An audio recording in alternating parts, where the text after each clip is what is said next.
The Los Angeles crime family, also known as the LA Mafia, is an Italian-American criminal organization based in California, as part of the American Mafia, or Cosa Nostra. Since its inception in the early 20th century, it has spread throughout Southern California. Like most mafia families in the United States, the LA crime family gained power bootlegging alcohol during the Prohibition era. The LA family reached its peak strength in the 1940s and early 1950s under Mickey Cohen, although the LA family was never larger than the New York or Chicago families. Since Mickey Cohen's decline, the Los Angeles crime family itself has been on a gradual decline, with the Chicago outfit representing them on the commission since the death of boss Jack Dragna in 1956. The sources for much of the current information on the history of the Los Angeles Cosa Nostra family is the courtroom testimony and the published biographies of Aladina, Jimmy the Weasel, Graciano, who in the late 1970s became the second member and the first acting boss in American Mafia history to testify against Mafia members, and The Last Mafioso, 1981, a biography of Fradiano by Ovid Damaris. Since the 1980s, the Racketeer-Influenced and Corrupt Organizations Act, RICO Act, has been effective in convicting mobsters and shrinking the American Mafia. Like all families in the United States, the LA Mafia now only holds a fraction of its former power. Not having a strong concentration of Italian Americans in the region leaves the family to contend with the many street gangs of other ethnicities in the city. The Los Angeles crime family is the last mafia family left in the state of California. Origins and predecessors. The early years of organized crime in California were marked by the division of various Italian street gangs such as the Black Hand organizations in the early 20th century. The most prominent of these was the Matranga family. Their legitimate business was fruit vending. Otherwise they used threats, violence, arson, and extortion to control the plaza area, which was the heart of the Italian-American community of Los Angeles at the time. Its first leader was Orsorio Sam Matranga, who started leading the family around 1905. Sam's relatives Salvatore Matranga, Pietro Peter Matranga, and Antonio Tony Matranga were other members of the gang. When prominent Black Hand leader Joseph Ardizone was involved in a dispute with George Maisano, a member of the Matranga gang, they both went to Joseph Cugia to mediate the dispute. Cugia was a well-respected criminal amongst the underworld, who served as a translator in court for Italians who didn't speak English. This made him a well-liked man in the Italian community. Cugia was a relative of Ardizone's and ruled in Ardizone's favor, causing the Matrangas to threaten Cugia. In response, Ardizone shot and killed Maisano on July 2, 1906. Ardizone then fled authorities and became a wanted fugitive. With Ardizone gone, the Matrangas fulfilled their promise of revenge. On September 25, 1906, Cugia was shot and killed, allegedly by Tony Matranga. With both Ardizone and Cugia gone, the Matrangas became the dominant criminal force in Italian plaza community. To expand their power, they began cooperating with the police, giving up information on their enemies and receiving immunity for most of their crimes. The Matrangas were able to expand their power and influence. Ardizone returned to Los Angeles in 1914 and resumed his feud with the Matranga family. Sam and his successor, Pietro Peter Matranga, were both murdered within 33 days of each other in 1917. Mike Marino, aka Mike Rizzo, an Ardizone ally, was responsible for the murders, while their next leader, cousin Tony Bucciola, was able to get revenge and kill Marino in 1919. Many years of violence ruined the Matranga family. It was becoming clear that Ardizone's faction was winning the war. With the rise of bootleggers in the 1920s, the Matranga's power declined and was eliminated with Bucciola's disappearance in 1930. Vito Di Giorgio, a black handler and grocery store owner, moved to the United States from Palermo, Sicily in 1904, and to Los Angeles from New Orleans in 1920. With the continuing Ardizone-Matranga feud, DiGiorgio was able to relocate to Los Angeles and bring some order to the Los Angeles underworld. DiGiorgio was known as an intimidating and forceful man who was in conflict with several local underworld factions.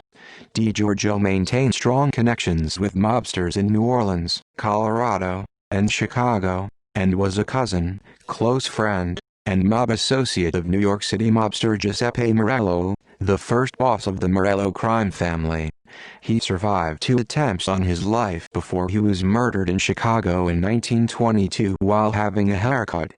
His underboss Rosario Desimone, who moved from Pueblo, Colorado to Los Angeles around the same time as DiGiorgio, was another longtime power figure who stayed out of the city and operated bootlegging rackets quietly in Los Angeles County.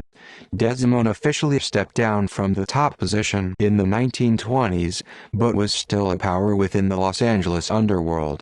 Albert Marco seized control of Los Angeles in the 1920s not by working with the local mafia, but with the City Hall Gang, a political machine in Los Angeles run by Kent Kane Parrott and Charles H. Crawford.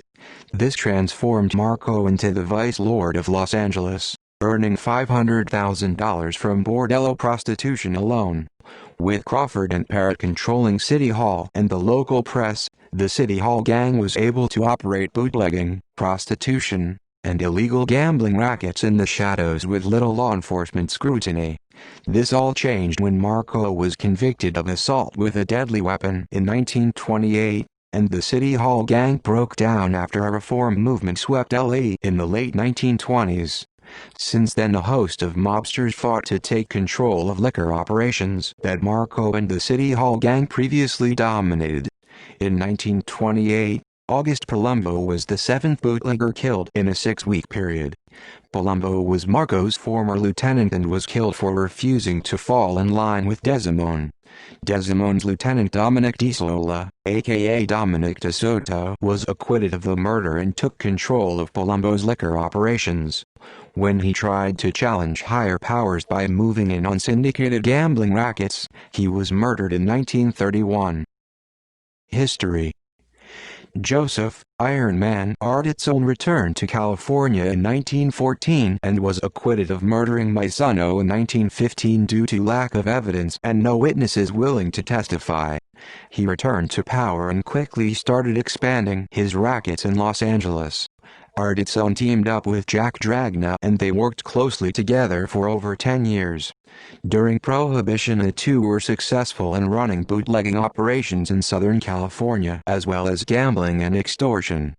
By the end of the 1920s he was rapidly expanding his power and influence. Under Arditson's tenure, organized crime began consolidating under his banner as he dominated criminal activities in LA in the late 1920s. Dragna and Johnny Rosselli constantly battled Charlie Crawford for control of the lucrative bootlegging rackets. With the deaths of Buccola and DeSola in 1930 and 1931, respectively, Arditson, who was a suspect in both murders, was the undisputed leader of crime in LA. He set up the Italian Protective League, with Dragna as its president, Arditson as its vice president, and California State Senator Joseph Pedrati as its chairman. The organization had some political and social motives, but mostly served as a strong arm muscle for the crime family. His reign as boss was ended when he mysteriously disappeared in 1931. Arditson was in conflict with the mafia's national crime syndicate on the East Coast, leading to Arditson's elimination. Dragna era. Jack Dragna took control of the family after Arditson's death in 1931, and made peace with the National Mafia Syndicate. In addition, his brother Tom Dragna was made his consigliere while his nephew Louis Tom Dragna became a made man in 1947. Dragna was the most successful boss the LA family ever had. Although he wasn't able to infiltrate many of the labor unions in the entertainment industry, he involved the Los Angeles family in the entertainment business, and brought the LA Mafia onto the national stage. He was honored with a place on the commission, the only boss west of Chicago to hold a spot on the council. When Prohibition ended in 1933, Dragna operated a massive loan shark and illegal gambling business. Along with close supporter John Rosselli, Dragna's mafia family ended local gang wars by driving older gambling syndicates headed by Guy McAfee and Milton Farmer Page out of business. Dragna and Rosselli worked with Joe Shaw, the brother of Mayor Frank Shaw, to muscle out LA bookies, many of whom fled to Las Vegas. By 1937, the Los Angeles crime family controlled the illegal gambling in Los Angeles. For independent bookmakers, Dragna would use extortion to collect money from their operations. While most mobsters simply threatened harm on the business for not paying tribute to their organization, Protection Racket, Dragna's family came up with a more sophisticated course of action. Dragna would send in men to threaten businesses, then the owners would pay Dragna for protection, unaware that these were Dragna's own men. Dragna wasn't, however, able to control 100% of independent gambling rackets. Along with Dragna avoiding the spotlight in public life, he often was given the reputation as a weak ruler. According to Mickey Cohen, Dragna was very powerful and very well respected, but did not put things together the way the East Coast bosses preferred. Although there was not as big a pool of Italians to recruit on the West Coast like there was back east, the LA family worked around this by accepting members from across the country, such as Johnny Rosselli from Chicago, Nick Licata from Detroit, and Aladina, Jimmy the Weasel, Ray Shano and Dominic Brooklier from Cleveland. Armed with top hitman Frank Bompasiero and Jimmy Fradiano, who committed over 30 murders on the orders of their superiors, Dragna muscled his way into controlling territory stretching throughout California and southern Nevada. The Dragna family also had connections within the Los Angeles County Sheriff's Department, who were more corrupt than the city police, LAPD. Although not having a big hand in labor union rackets, the Dragna crime family did infiltrate some unions in the laundromat and dress importing business. When Lucky Luciano sent Benjamin "Bugsy" Siegel from New York City to Los Angeles to take control of their interests on the West Coast, including Las Vegas, he formed an uneasy partnership with Dragna. Siegel was able to get independent bookies to pay tribute to Dragna's already flourishing gambling business. Aside from this, however, Dragna resented Siegel's power to infiltrate unions in the movie industry. Siegel made millions extorting movie production companies and only had to pay Dragna a tribute for working on his territory. With New York on Siegel's side, there was little Dragna could do to take control of the commission's grip of the city. The main reason Siegel came to California was to organize a horse racing wire service on the West Coast for the National Syndicate, which Siegel and Dragna worked closely together on setting up. Dragna and Siegel tried many methods to take over Continental Press Service, the main wire service at the time. Attempts to buy out the company and to strong-arm its owners didn't work, so they set up their own company called Transamerica. The Chicago outfit eventually took over rival Continental Racing Services and gave the entire percentage of the racing wire on the West Coast to Dragna, enraging Siegel. Battle of Sunset Strip. Once Siegel ran out of favor with New York, he was ordered to be killed.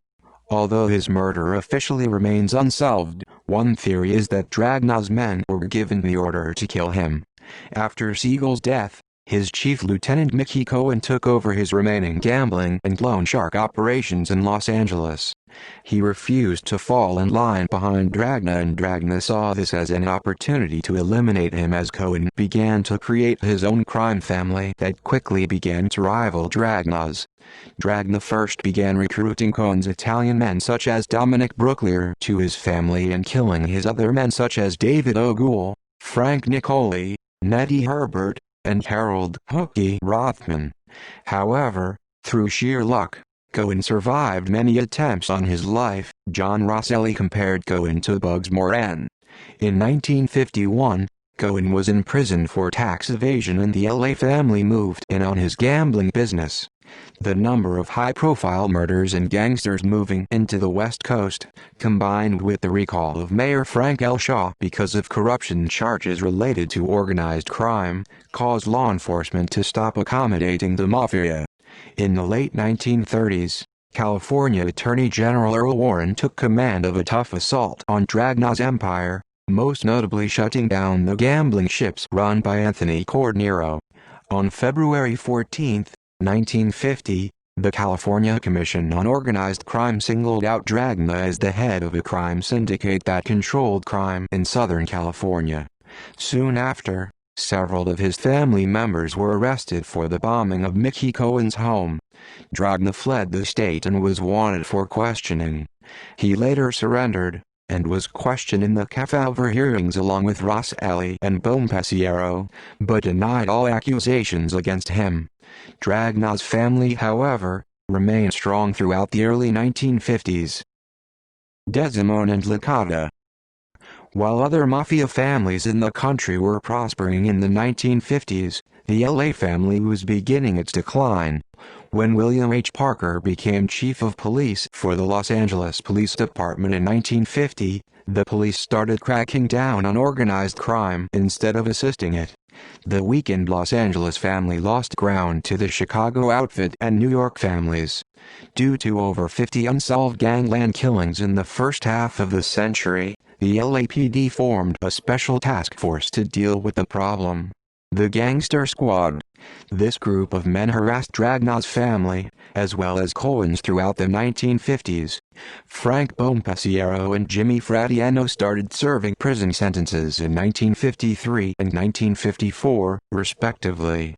In 1956, Jack Dragna died of a heart attack, and a vote was made by the senior members of the family to elect its new boss. Johnny Ross Alley was seen as the most logical choice, but lawyer-turned-gangster Frank Desimone was victorious. A disappointed Ross Alley, who felt that Desimone rigged the election, transferred back to the Chicago outfit. Fratianno did the same after his release from prison in 1960. With Dragna gone and his brother Tom retired after his death, the crime family slipped out of control.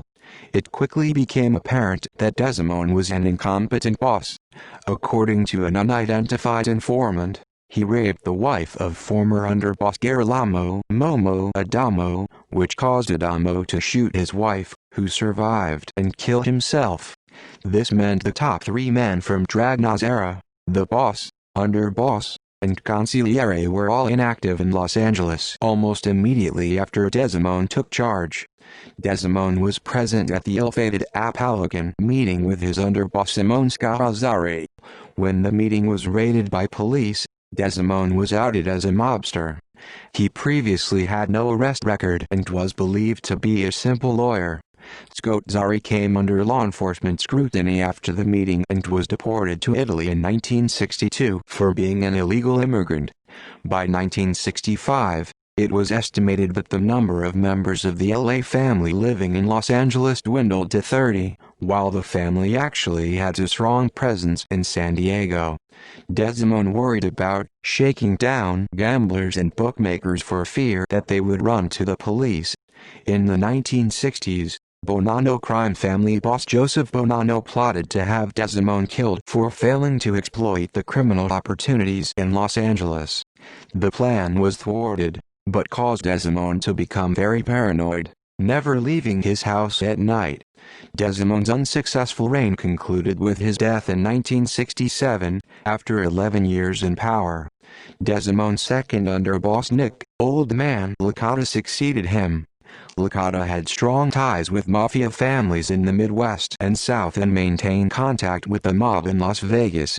By then, law enforcement knew much about mob activities in Los Angeles, which was helped by top hitman Frank Bompasiero becoming an undercover informant in 1967. In 1963, Joe Valachi outed the mafia as a secret criminal society, aiding in law enforcement's attacks on organized crime, and fingered Licata as a high-ranking mobster in Los Angeles. A bright spot during the period was that Louis Tom Dragnaw's company, Roberta Dress Manufacturing, was turning into a $10 million a year business.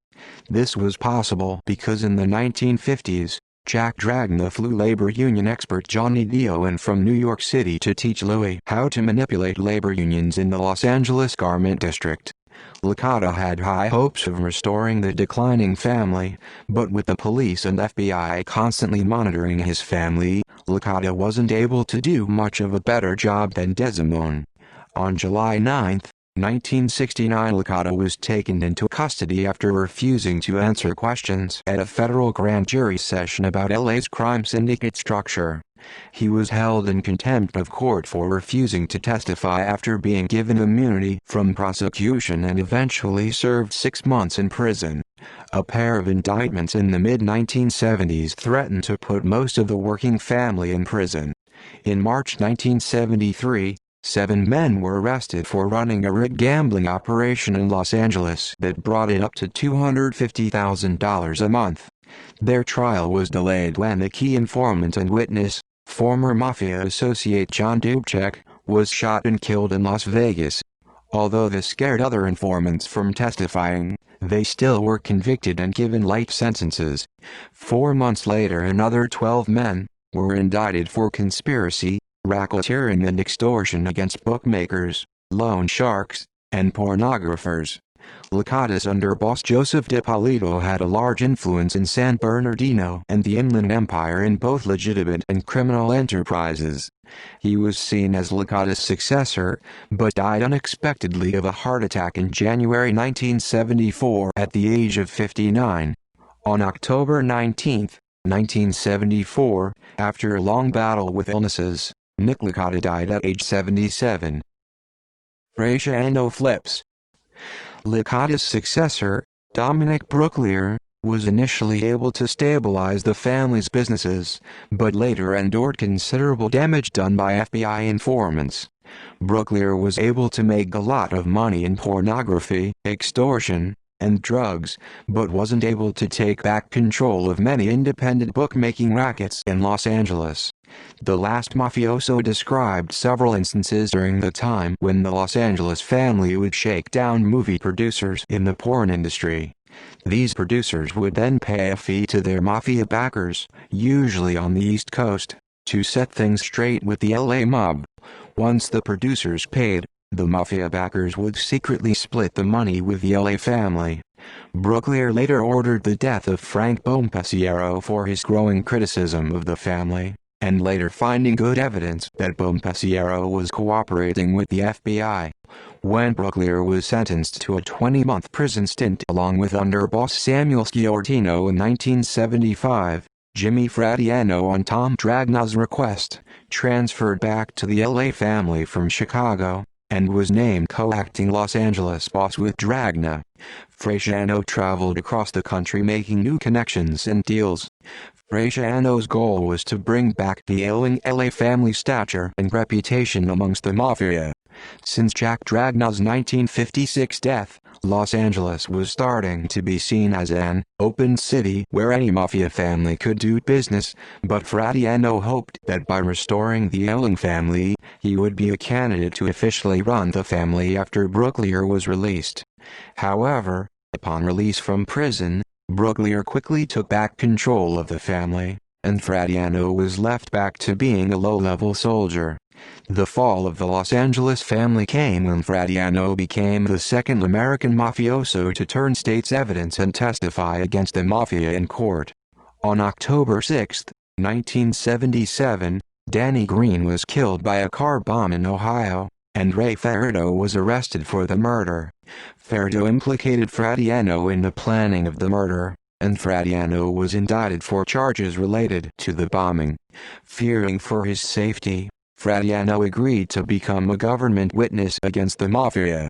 In return for his testimony, he pleaded guilty to the murder charges and received a 5-year prison sentence, of which he served 21 months. In 1980, after testifying for the government that led to the racketeering convictions of 5 reputed mafia figures, Fradiano entered the Federal Witness Protection Program. Frasiano claimed that the mafia had a $100,000 contract on his life. Brooklier, who didn't trust Fradiano, ordered the hit because Fradiano had claimed he was presenting himself as boss of the family, and felt that he was trying to usurp him. Frasiano testified against mobsters not only in Los Angeles, but across the entire country. Although the Justice Department thought it finally crippled the mafia in Los Angeles, a federal judge gave Brooklier, Sciortino, Michael Rizzitello, Dragna, and Jack Locicero life sentences ranging from 2 to 5 years in 1981 for racketeering and extortion. Brooklier still ran the family from his prison cell until he died of a heart attack in 1984. With Brooklier's imprisonment, Capo Peter Milano quickly stepped up and began running the family in 1981. The Milano brothers. Peter Milano was officially made boss of the Los Angeles crime family with Brooklier's death in 1984.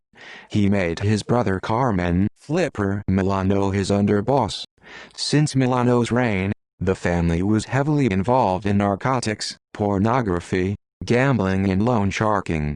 20 reputed organized crime figures were arrested in 1984 in what law enforcement officials said was a bid to take over a $1 million a week bookmaking operation in Los Angeles. Neither of the Milano brothers, nor 6 of the others originally arrested, were charged due to lack of evidence.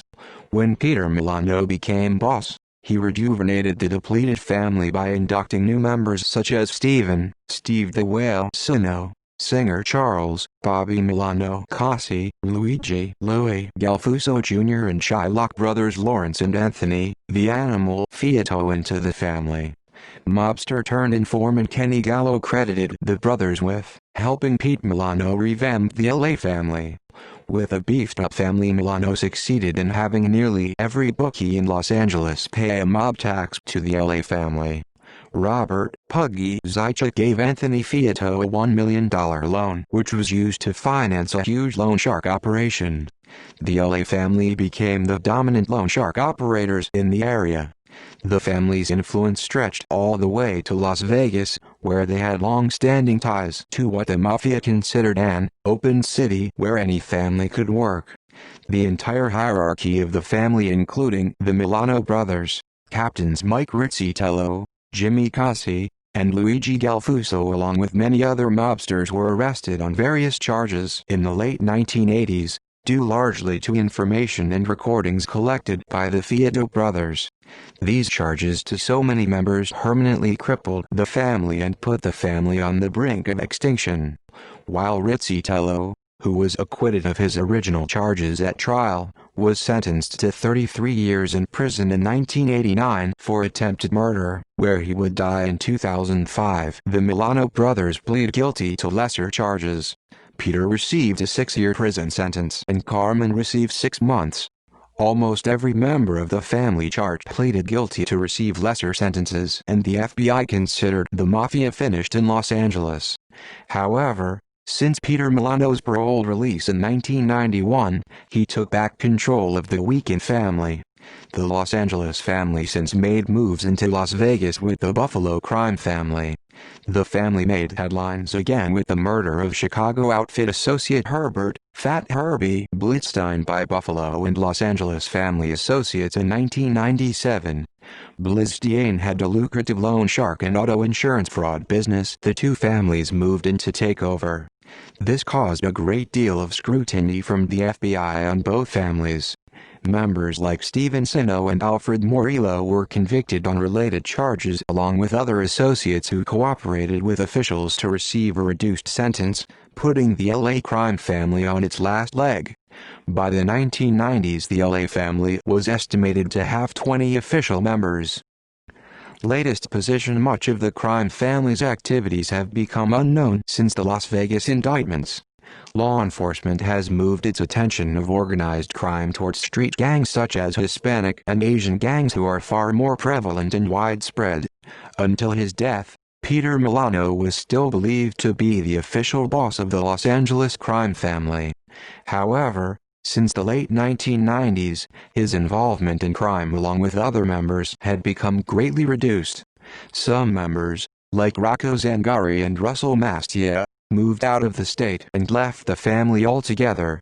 Other members, like Carmen Milano and Jimmy Cassi, died of old age with no younger people having to replace them. Los Angeles doesn't have a high concentration of Italians like the East Coast to support them, so recruiting new members is challenging. With Southern California's many racial groups, the Cosa Nostra faced an uphill battle to challenge the many street gangs in the area over criminal rackets. Law enforcement also considers East Coast Mafia members moving to California as a threat. Historical membership. Bosses, official and acting 1922-1925. Rosario Desimone, step down 1925-1931. Joseph, Iron Man Ardisone, murdered 1931-1956. Jack Dragna 1956-1967. Frank Desimone 1967-1974. Niccolo, Old Man Nick Licata 1974-1984. Dominic, Jimmy Brooklier acting 1977. Aladina, Jimmy the Weasel, Frasiano 1984-2012. Peter Milano. Underbosses 1925-1931. Jack Dragna 1931-1956. Girolamo, Momo Adamo 1956-1962. Simone, Sam Scotzari 1962-1967. Niccolo, Old Man Nick Licata 1967-1974. Joseph, Joe Dip DiPolito. 1974. Dominic, Jimmy Brooklier 1974-1979. Samuel Sciortino 1984-2006. Carmen Milano 2006-2012. Tommaso, Tommy Gambino. Consiglieres 1931-1956. Gaetano, Tom Dragna 1956-1962. Niccolo, Old Man Nick Licata 1962-1975. Thomas, Tommy Palermo 1975-1977. Frank, Boom Pasiero 1977-1982. Giacomo, Jack Lo Cicero 1982-1997. Francis, Stan Atkins. Capos. Los Angeles Louis Tom Dragna, 1961-1980s. Vito Arden, 1961-1970s. Aladina, Jimmy the Weasel, Frasiano, 1953-1956. Nick, Old Man Licata, 1967-1974. Michael, Mike Rizzi Rizzitello, 1977-1990. Luigi, Louis Gelfuso Jr., 1980S1990S. Louis Caruso, 1980S2000S. Orange County Frank Isidore, Big Frank Matranga, 1960S1969. Dominic Brooklier, 1969-1974. Riverside Vincent Dominic, Jimmy Cossi, 1984-2011. San Diego Giuseppe Joseph Adamo, 1958-1980. Capo Frank Boom Pasiero, 1930S1956. Capo, later Consigliere Anthony Tony Mirabile, 1956-1958. Capo Joseph Adamo, 1958-1970s. Soldier. Soldiers. Los Angeles John Ross Alley, 1940S1956. Freelance member of the Chicago outfit Aladina, Jimmy the Weasel, Frasiano, 1947-1953. 1977. Charles, Charlie Bats Battaglia, 1953-1983. John Louis, The Bat Battaglia, 1956-1970s. Brother of Charles. Angelo Paul Izzi, 1953-1970s. Ronnie Coaster, originally from Patriarchal crime family in New England, 1990s. Frank Stellino, 1960S1970S. Nick Licata's son-in-law Dominic Longo, 1970S1985. Thomas Ricciardi, 1970s. Soldier. John Joseph Vaccaro Jr., 1980S2000S. Craig Anthony, The Animal Fiato, 1984-1987. Russell Rusty Maceda, 1980S1999. Peter Milano's son-in-law Michael, Porno Mike Esposito, 1990s present. James, Danny Wilson Iannone, 1940s. Salvatore Charles, Charlie Dip DiPolito, 1947-1961. Father of Joseph DiPolito. Salvatore Dago Louis Piscopo, 1947S1970S, Salvatore Pinelli, 1950S1970S. Riverside Rocco James Zangari, 1984-2000s. Stefan, The Whale Sino, 1984-2013. Charles, Bobby Milano Casi, 1984-2006. Robert, Fat Bobby Paduano, 1980S2000S. San Diego Gaspar Matranga, 1930s. Joseph Adamo, 1940S1961. Girolamo Adamo's brother Biagio Bonventre, 1940S1950S. Joseph Ernest Matranga, 1950s. Brother of Gaspar Frank Isidore, Big Frank Matranga, 1940S1970S. Cousin of Matranga brothers Joseph Lee Mandry, 1940S1970S. Son of Marco. Associates Joseph Sika, 1940S1970S. Jack Whalen, 1940S1959S. Leo Lips Moseri, 1930S1960S. Later became a member of the Cleveland crime family.